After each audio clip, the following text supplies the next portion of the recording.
പണി പാതിയിലായ വാതിലുകളില്ലാത്ത വീട്, അമ്മയ്ക്ക് താങ്ങും തണലുമാകേണ്ട പ്രായത്തിൽ രോഗശയ്യയിലായ മകൻ. ഇതാണ് നാരായണിയുടെ ആകെയുള്ള സമ്പാദ്യം. വീട് നിർമ്മാണത്തിനും മകന്റെ തുടർ ചികിത്സയ്ക്കുമായി നാട്ടിലെ 3 സഹകരണ ബാങ്കുകളിൽ നിന്നായി 2 ലക്ഷം രൂപ കടമെടുത്തു.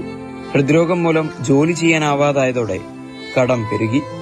നിസ്സഹായരായ അവർക്ക് പ്രതീക്ഷ നൽകി നവകേരള സദസ് കാസർഗോഡെത്തി.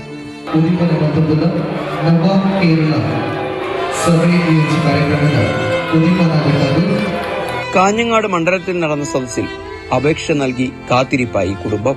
എന്നിട്ടോ 2 ലക്ഷം കടമുണ്ട്, അത് തീർക്കേണ്ടതൊന്നും വയ്യില്ല.